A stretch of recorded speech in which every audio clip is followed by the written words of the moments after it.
Okay, അപ്പോൾ ഒരുപാട് പേര് ആവശ്യപ്പെട്ടതുപോലെ നമ്മൾ ഇന്നത്തെ വീഡിയോയിൽ 85,000 രൂപയുടെ പി സി ബിൽഡാണ് നോക്കുന്നത്. പക്ഷേ നമ്മളുടെ കഴിഞ്ഞ ഒരു കമ്മ്യൂണിറ്റി പോസ്റ്റിൽ 85,000 രൂപയ്ക്ക് ഫുൾ പി സി സെറ്റപ്പ് വേണമെന്ന് ചോദിച്ചിട്ടുണ്ടായിരുന്നു. അപ്പോൾ അതിലും കുറച്ച് പേര് ആവശ്യപ്പെട്ടിട്ടുണ്ട് ഫുൾ പി സി സെറ്റപ്പ് വേണമെന്നുള്ളത്. അപ്പോൾ എന്തായാലും നമുക്ക് അവരെ നിരാശപ്പെടുത്താൻ പറ്റില്ല. അതുകൊണ്ട് ഈ ഒരു വീഡിയോയിൽ ഞാനൊരു ഫുൾ പി സി സെറ്റപ്പ് കൂടി ഇൻക്ലൂഡ് ചെയ്തിട്ടുണ്ട്, പി സി ബിൽഡ് മാത്രമല്ല. അപ്പോൾ ആ ഒരു ഫുൾ പി സി സെറ്റപ്പ് 85,000 രൂപയ്ക്ക് കാണണമെന്നുള്ളവർ എന്തായാലും പാർട്ട് 2 സ്കിപ്പ് ചെയ്തോളൂ. അപ്പോൾ ഈ ഒരു 85,000 രൂപയ്ക്കുള്ളൊരു പി സി എന്ന് പറയുന്നത് ഇപ്പോഴത്തെ ടൈമിൽ നമുക്ക് വളരെയധികം വാല്യുബിളായ ഗെയിമിങ്ങിനും അതുപോലെ തന്നെ 4K എഡിറ്റിങ്ങിനൊക്കെ പറ്റിയൊരു കിടിലം പി സി തന്നെയാണ്. ഒരു അത്യാവശ്യം ഒരു ചെറിയ മോൺസ്റ്റർ പി സി തന്നെയാണ് 85,000 രൂപയ്ക്ക് നമുക്ക് ബിൽഡ് ചെയ്യാൻ സാധിക്കുന്നത്.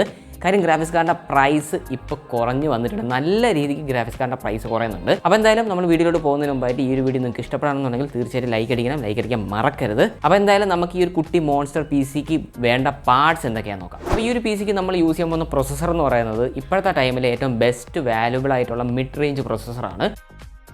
ഇന്റലിലെ 12th ജനറേഷൻ i5 12400F എന്ന് പറയുന്ന ഒരു പ്രൊസസ്സറാണ്. ഇതിൽ 6 കോറും 12 ത്രെഡുമാണ് വരുന്നത്. ഇതിൻ്റെ ബേസ് ഫ്രീക്വൻസി നോക്കുകയാണെങ്കിൽ 2.50 GHz ടെർബോ വരുന്നത് 4.40 GHz ആണ്. അപ്പോൾ ഈ ഒരു പ്രൊസസ്സറിനകത്ത് ഇൻബിൽഡ് ഗ്രാഫിക്സ് വരുന്നില്ല, അതുകൊണ്ട് നമുക്ക് എന്തെങ്കിലും ഡിസ്പ്ലേക്ക് വേണ്ടി ഗ്രാഫിക്സ് കാർഡ് യൂസ് ചെയ്തേ പറ്റത്തുള്ളൂ. അപ്പോൾ നമ്മളിവിടെ ഹെവി ഗെയിമിംഗ് എഡിറ്റിങ്ങും ചെയ്യുന്നുണ്ടെങ്കിൽ നമ്മുടെ പ്രൊസസ്സർ എന്തായാലും ഹീറ്റ് ആവുന്നതായിരിക്കും. അപ്പോൾ നമുക്ക് സ്റ്റോക്ക് കൂളറിനെക്കാളും ഡീപ് കൂളിൻ്റെ ഗാമക്സ് എന്ന് പറയുന്ന 400XT എന്ന് പറയുന്ന ഒരു എയർ കൂളറാണ്. അപ്പോൾ നമുക്ക് അത്യാവശ്യം ഒരു 2500 ആ ഒരു ബഡ്ജറ്റിലൊക്കെ ഇൻക്ലൂഡ് ചെയ്യാൻ പറ്റുന്ന ഒരു എയർ കൂളറാണ്.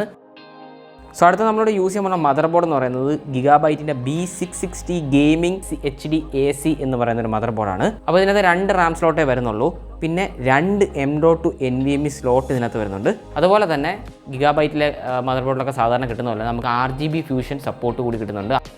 സോ അടുത്ത് നമ്മൾ ഇതിനകത്ത് യൂസ് ചെയ്യാൻ പോകുന്ന റാം എന്ന് പറയുന്നത് A-Dataയുടെ XPG Spectrix D60 എന്ന് പറയുന്ന RGB റാമാണ്. 16GB 3200 MHz RGB റാമാണ് നമ്മളിവിടെ യൂസ് ചെയ്യുന്നത്. അത്യാവശ്യം നല്ല RGB എഫക്ട്സ് ഒക്കെ തരുന്ന ഒരു കിടിലൻ റാമാണ്. അപ്പോൾ എന്തുകൊണ്ട് നമ്മൾ 16GB റാമാണ് ഇവിടെ യൂസ് ചെയ്യുന്നതെന്ന് വെച്ച് കഴിഞ്ഞാൽ ഈ ഒരു മദർ ബോർഡിൽ 2 RAM സ്ലോട്ടേ വരുന്നുള്ളൂ. അതുപോലെ തന്നെ നമ്മളിതൊരു ബഡ്ജറ്റ് ആയിട്ട് നോക്കുകയാണെന്നുണ്ടെങ്കിൽ നമ്മൾ 2 RAM സ്റ്റിക്ക് എടുക്കുന്നതിനേക്കാളും സിംഗിൾ 16GB എടുക്കുകയാണെങ്കിൽ പ്രൈസും കുറച്ച് കുറവായിരിക്കും. അതുപോലെ തന്നെ നമുക്ക് ആ ഒരു മറ്റേ RAM സ്ലോട്ടിൽ ഫ്യൂച്ചറിൽ നമുക്ക് അപ്ഗ്രേഡ് ചെയ്യാനും സാധിക്കും. അതുകൊണ്ടാണ് നമ്മളിവിടെ 16GB സിംഗിൾ RAM സ്റ്റിക്ക് എടുത്തിരിക്കുന്നത്. അടുത്ത നമ്മളിവിടെ സ്റ്റോറേജിന് വേണ്ടി യൂസ് ചെയ്തിരിക്കുന്നത് WD green SN350 1TBയുടെ M.2 NVMe ആണ്. ഇതിൻ്റെ റീഡ് ആൻഡ് റൈറ്റ് സ്പീഡ് വരുന്നത് 3200 2500 MB ആണ്. അപ്പോൾ നമുക്ക് എന്തായാലും 1TB NVMe എന്തായാലും കൂടിയേ തീരത്തുള്ളൂ. കാര്യം ഒരു 85,000 ഒക്കെ നമ്മൾ ബിൽഡ് ചെയ്യുമ്പോൾ എന്തായാലും നമ്മൾ അത്യാവശ്യം സ്റ്റോറേജ് കൂടി അതിനകത്ത് ഇൻക്ലൂഡ് ചെയ്യുന്നത് നല്ലതായിരിക്കും. നമ്മൾ ഗെയിമിംഗ് ചെയ്യുമ്പോൾ തന്നെ അത് റെക്കോർഡ് ചെയ്യാനും അതുപോലെ തന്നെ സ്ട്രീം ചെയ്യാനും ബാക്കിയൊക്കെ നമുക്ക് എന്തായാലും വേണ്ടി വരും. സോ അടുത്ത് നമ്മൾ ഇതിനകത്ത് പവർ സപ്ലൈക്ക് വേണ്ടി നമ്മൾ യൂസ് ചെയ്തിരിക്കുന്ന ആൻറ്റി സ്പോർട്സിൻ്റെ 550 വാട്ടിൻ്റെ 80+ ബ്രോൺസ് പവർ സപ്ലൈ ആണ്. സോ അടുത്ത് നമ്മൾ ഈ ഒരു പി സിക്കകത്ത് യൂസ് ചെയ്യുന്ന കേസ് എന്ന് പറയുന്നത് ആൻറ്റി സ്പോർട്സിൻ്റെ ഐസ് 300 മെഷ് എന്ന് പറയുന്നൊരു ക്യാബിനറ്റാണ്. അപ്പോൾ ഇതിനകത്ത് 3 ARGB ഫാൻസ് ഫ്രണ്ടിൽ പ്രീ ഇൻസ്റ്റാൾ ആയിട്ട് വരുന്നുണ്ട്. അപ്പോൾ അത്യാവശ്യം നല്ല എയർ ഫ്ലോ തരുന്ന ഒരു ക്യാബിനറ്റ് തന്നെയാണ് ഈ ആൻറ്റി സ്പോർട്സിൻ്റെ ഐസ് 300 എന്ന് പറയുന്നത്. അതുപോലെ തന്നെ നല്ല ലുക്കും ഉള്ളൊരു ക്യാബിനറ്റാണ്. അപ്പോൾ നമുക്കിതിനകത്ത് ഓൾമോസ്റ്റ് ഒരു 3 ഫാൻസ് പ്രീ ഇൻസ്റ്റാൾ ആയിട്ട് വരുന്നുണ്ട്. ബാക്കി നമുക്ക് ഫാൻസ് വേണമെങ്കിൽ ഫ്യൂച്ചറിൽ ആഡ് ചെയ്യാനേ ഉള്ളൂ. സോ മെയിൻലി ഈ ഒരു പി സിയിൽ നമുക്ക് ഗെയിം കളിക്കാൻ എഡിറ്റ് ചെയ്യാനും വേണ്ടത് ഗ്രാഫിക്സ് കാർഡ് തന്നെയാണ്. അപ്പോൾ ഇതിനകത്ത് ഞാൻ ഇൻക്ലൂഡ് ചെയ്തിരിക്കുന്ന ഗ്രാഫിക്സ് കാർഡ് എന്ന് പറയുന്നത് NVIDIAയുടെ RTX 3060 12GB ഗ്രാഫിക്സ് കാർഡാണ്. അപ്പോൾ RTX 3060 ഗ്രാഫിക്സ് കാർഡ് നേരത്തെ ഏകദേശം 40,000 രൂപയുടെ മുകളിലായിരുന്നു ഇതിൻ്റെ പ്രൈസ്. ഇപ്പോൾ ഈ ഒരു ഗ്രാഫിക്സ് കാർഡിൻ്റെ പ്രൈസ് 38,000 വന്നിട്ടുണ്ട്. പക്ഷേ അത് എല്ലാ വേരിയൻറ്റിലും ഇല്ല.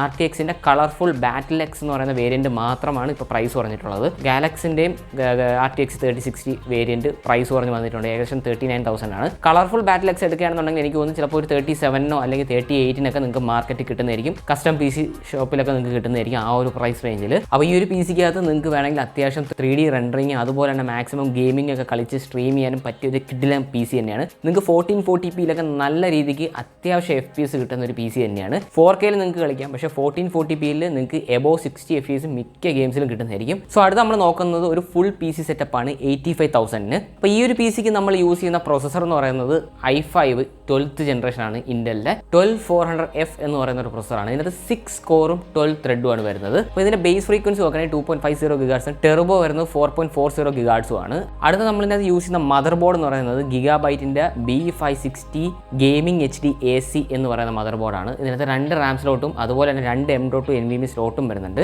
RGB ഫ്യൂഷനും കാര്യങ്ങളൊക്കെ ഈ മദർ ബോർഡിൽ വരുന്നുണ്ട്. അപ്പോൾ അടുത്ത ഇതിനകത്ത് നമ്മൾ റാം യൂസ് ചെയ്യുന്നതും ഈ നേരത്തെ 85K വീഡിയോ കണ്ടവരുണ്ടെങ്കിൽ അത് യൂസ് ചെയ്ത 7 XPG സ്പെക്ട്രിക്സിൻ്റെ D60 എന്ന് പറയുന്ന RGB 16GB 3200 MHz റാമാണ്. അടുത്ത നമ്മൾ ഇതിനകത്ത് യൂസ് ചെയ്യാൻ പോകുന്ന സ്റ്റോറേജ് എന്ന് പറയുന്നത് WDയുടെ SN550 എന്ന് പറയുന്ന 512GB M.2 NVMe ആണ്. ഇതിൻ്റെ റീഡ് ആൻഡ് റൈറ്റ് സ്പീഡ് വരുന്നത് 2400 1750 MB ആണ്.